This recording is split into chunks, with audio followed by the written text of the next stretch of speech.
Perhaps you've heard it said before that the world's oldest profession is that of prostitution. Prostitution is thought to be, by a lot of people, the world's oldest profession. I don't think so. I do know that prostitution is all about trading sex for things of value. But before you can trade things of value for anything, you have to have things of value.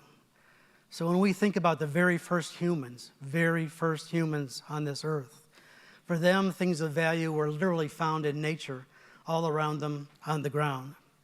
They were sticks and stones and bones and antlers and minerals, and for some, shells, and others, obsidian, volcanic glass. In time, people learned they could modify these found objects, and they did just that.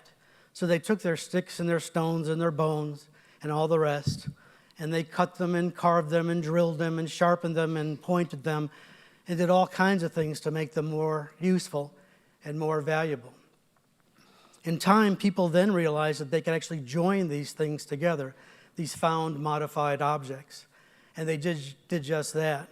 And perhaps, I'm sure all of you have seen in museums examples of stone arrowheads that have been attached to wooden shafts to make arrows. Or maybe you've seen larger spear points made out of stone or obsidian and attached to larger, stronger, straighter shafts of wood to make spears. And early people, of course, used these to hunt and to defend themselves. In time, people also learned that they could fabricate things of value. That is, to take things from just literally all around them, just raw materials, and make things that would be useful to them. For example, they took clay and fire and made ceramics and pottery. They learned how to take grasses and weave them and make sandals and mats and baskets. Now, if we stop just for a minute and think about this, because I'm trying to remind you that we're talking about early human beings, some of the first people on Earth.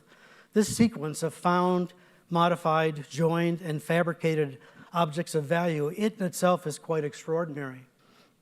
And these people were as well. But frankly, that's just half the story. The other half of the story has to do with the fact that they brought extraordinary cognitive skills to this sequence I just described.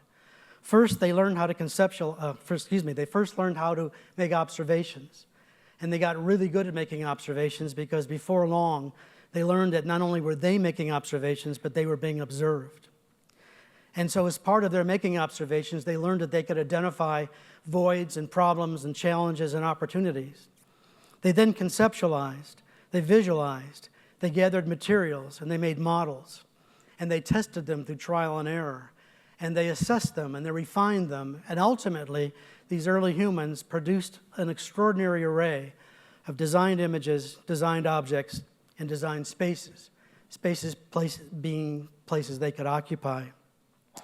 Now, if we stand back and look at this sequence of behaviors, this sequence of methodology, that is, making observations, identifying opportunities, conceptualizing, visualizing, modeling, testing, assessing, refining, and ultimately producing something of value that's original. In these terms today, we would call that designing. And that's why I think the world's oldest profession is that of designer. I think designing is really the world's oldest profession. Now, I have no clue as to when prostitution was really invented. I can only guess as to how. And my guess is that early on there were people in Africa, in a cave, sitting around a fire, men and women, and I think there was a male, a man, a guy, a dude, go figure, who looked around and found and identified a female that he thought was attractive, and he stood up and he said these words for the very first time. Yeah, wow, I've got an idea. Now, I really value this phrase, hey, I've got an idea, because I'm a designer, and I've designed products for 48 years, and I can only hope that every day of my life, I have reason to get up and say, hey, I've got an idea. But not all ideas are good ideas, and prostitution certainly brings with it lots of problems and issues and questions. So, a few observations of my own about these early designer, hunter, gatherers. Designer, hunter, gatherers. I like that. Number one observation is that we've had designers all through human history.